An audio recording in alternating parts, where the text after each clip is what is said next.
So, guys, we're still in lockdown. It's almost summer. I'm still sitting at home here. It's got me thinking about friends, you know? I'm sitting here with two of you, my great friends, We're and best friends. my best friends, correction, and I just wanted to talk about friends with you guys. Uh, how do we even make friends? I've forgotten how we used to do it, you know?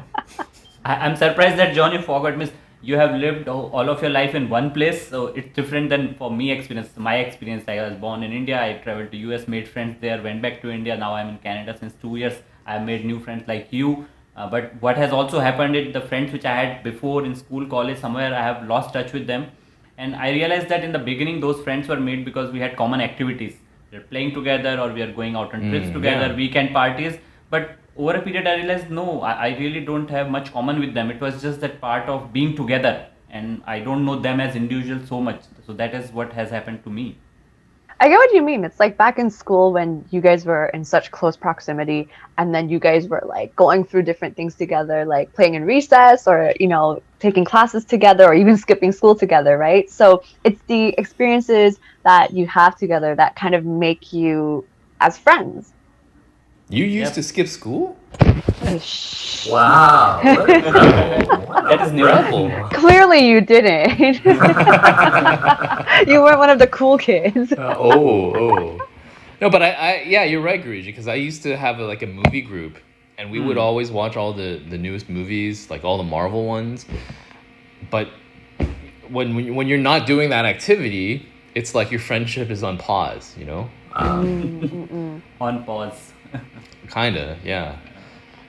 And I know Chloe has a different way of making friends, right? Like you. No, I mean, like, I agree with you guys. When, like, I was younger, it was all about meeting friends through school. And then I guess after graduating from university, I thought, well, do I really connect with these people on a personal level? Can I have deep and meaningful conversations with them one on one?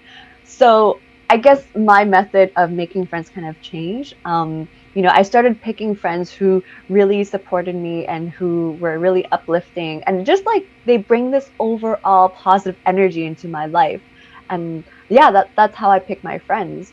So It's more about the personalities that you like, right? it's more Rather about the than, yeah. personality, like the values, whether they're aligned or not. I actually have a friend who I've met since middle school, and we've gone through many, many different things. But after graduating from university, I really thought about it. Do I really want to pursue this friendship any longer, right? And the answer is unfortunately no, because I realize, she's a more, I guess, materialistic and a little bit shallow person. So it's hard to be friends with somebody like that, because I was trying to work on my self-esteem, trying to work on like believing in myself. So when you're surrounded by a person who's constantly talking about like physical appearance and like, or judging other people for how they look, it's a very negative vibe that you get. So I felt Yeah. like, her personality didn't exactly align with my personal goals. So I kind of just like cut her off from my Yeah. life. Yeah. It's funny when you transition out of university or from high school to university, it's kind of like that's when you slough off all these friends, right? Like you're like Yeah.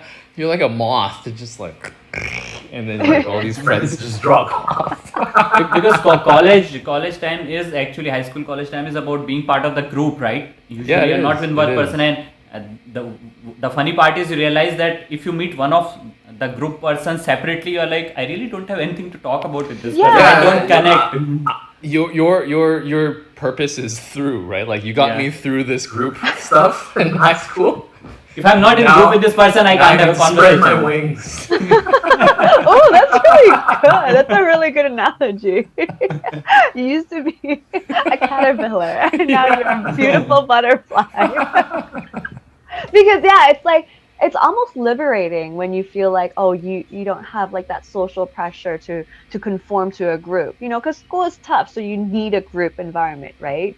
But now it's like, I guess once you've transitioned into an adult, you realize that you actually don't need that. Yeah.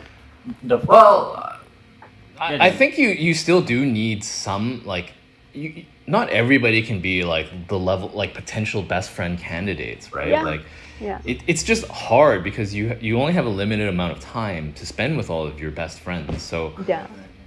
it's nice to have like just a group of friends who are in like this bucket, and then you just kind of like it's like a nice couch. You just sit down and you're just like, yeah, I haven't missed a beat, It's What's like, with all your analogies today? It's so spot on. It's like, I don't know. It's just- first the butterfly and then the couch. But like what I have to say though is that I guess you've got to be really careful about choosing friends. And like my mom has always said that before, but I never paid attention to it until now. It's like, it's really true.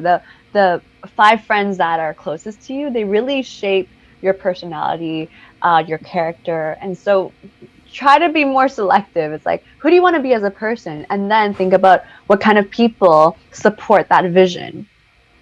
Yeah, friends have a lot of influence on you, right? And they are all about accepting. So if somebody accepts you, then you are more. You will continue to be that way, right? So that's what the influence of friends is. The interesting part is like John said that we are stuck at home, right? If you think about it, where do we make friends? When we meet people in person, we know a little bit about them, even though virtual world is becoming the new norm. So I met you, both of you in person, part of a common activity, and now we are friends. But that opportunity is completely lost now. Since past 1.5 years, we are not meeting new people. So I think the virtual world is the new place where people are making friends. Whatever that means, right? Virtual world. But speaking of virtually, it's funny because like I was thinking about this lately. There's all these things going on in the world, right? And it just feels like when the older you get, you realize that there are things that bug you about people, and then you become more and more selective about your friends. And like, do you guys ever feel that like you'll see on Facebook a friend posts all these extreme Radical views. not radical, but they feel very strongly, and sometimes that goes against what you believe in, right? And then if a part of you feels like more distant from them, right? Have you guys ever lost friends like that? Definitely, yeah. But what you're saying is kind of like, it doesn't just apply to your friends. It applies to your relationship as well, right? Sometimes you think like, oh, things are going fine and dandy and you have so much good things in common. And then all of a sudden you're like, they say something and it just really sets you off. And I think you have to distinguish, okay, what are the things that you can condone and what are the things that you absolutely cannot? So that's like your approach to relationships and dating as well, right? No one is perfect. No one can have like be 100% compatible with you, but you've got to think about, okay, what is it that I can condone and what can't I condone?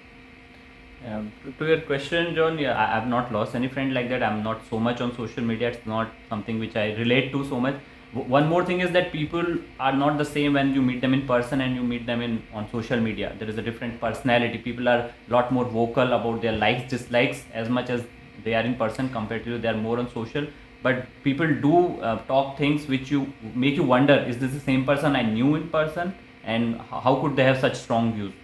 Yeah, like even if you're not on social media, you must have met some friends who have changed a lot in their life, right? Like one thing that happens a lot is people care about money a lot more. When they were in high school, university, maybe they didn't, and then when they start working, that's all they can talk about, and you're like, I don't really connect that way, right? Yeah. As some people with whom I meet, and first thing they will talk about the price of property. What is its current? And Yeah. I'm not really interested in talking about that. Oh my God, that's so true. That's so true. Like I'm kind of in that business, but it's not exactly something that I would want to talk about the first thing. And I also feel like with all these things happening in the world, like COVID, stuff in the Middle East, American politics, like more and more people are getting like very strong polarized views, and it's hard to, I guess, remain friends with like, do you guys feel like ever you're like, oh, I don't want to associate with this person anymore, right? Yeah. Because I stayed on Twitter for a few months and I couldn't be there seeing what was going on with all this polarizing, what you said, right? I have felt a bit of that on Twitter, definitely. like it's weird because when you're on Twitter, it kind of like these algorithms suggest people for you, right? And then you start surrounding yourself more and more with people who are exactly like you. Yeah, exactly. And as much as you could like yourself, right? I think it's actually kind of like a hell, because you want other people to challenge your ideas and your thinking. I think, right? Like I'm not the type of person who will be judging you if you say something against what I believe, but I would like to learn, right? But I feel like a lot of people now are gonna judge. It's like, hey, why don't you believe in this stuff? Or like, why, and then just cut you out if you don't. And that's kind of a shame. You lose friends like that. I think you're more open-minded though, because like, this kind of deviates from the whole friendship thing, but it's like you're talking about whether you want to be pigeonholed into a certain view, and you don't want that. Like you're the type of person who learns a lot, so you're more embracing of different views. Yeah, I guess I try. Yeah, friends are important to me, right? So I try to see the part of them that I can connect with. Even if there's a part that doesn't work out so well, it's kind of like family too, right? Like they're your family, so you. Family's different though, because you can't change your family. Like friends you can select, but then even your partner, like your romantic partner, you can still select. But like family is a very different thing. Family. Sorry, Grisha. Sorry. Yeah, what were we gonna say? I was going in that. I remember like a burger. You like the bacon and cheese and fries. Have it. Keep the bun aside if you don't like it. But still, as a whole, you like the dish. I'm not as creative when it comes to these analogies. You guys are just like full of them. That's kind of funny. But guys, let's wrap it up. Do you guys have any big thoughts about friendship that you want to have? Parting thoughts? Mine is definitely be very careful of the people who you surround yourself with, because they form your character. That's a good For one. me, I would say that it's sometimes easy to get the negative perception of a friend over social media, but I would probably call them and talk to them like in a normal conversation to really know, have they really changed, or it's just one aspect of their personality on social media or in some other forum, hearing through someone else. That's what I would do to give them some more space to prove that they are still the same person. So you're looking at the burger then? Yes. Yeah, I'm only looking at the parts which I like and ignore or leave the rest.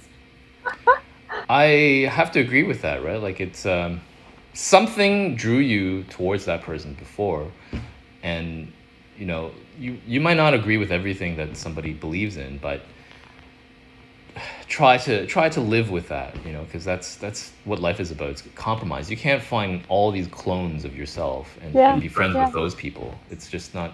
It's not good for your growth and expansion, right? You guys have a more holistic view when you look at things and also people. Yeah, we're not judgmental, It's not that I'm judgmental, it's just I know who's good for me and who's not. That's how it should be. We are different people, different preferences, and that's what we are talking about in friendship as well, right? So yeah, like that's a very important skill to have, like knowing who's good for you and who's not. Okay, well, that might be a future video, but maybe in the next one. Yeah, we'll find out more about the criteria for friendships Yes. that Chloe has. the best ones. So if you guys have any comments or ideas about friendships, we'd love to hear them. Write them in the comments below, and otherwise, we'll see you next time.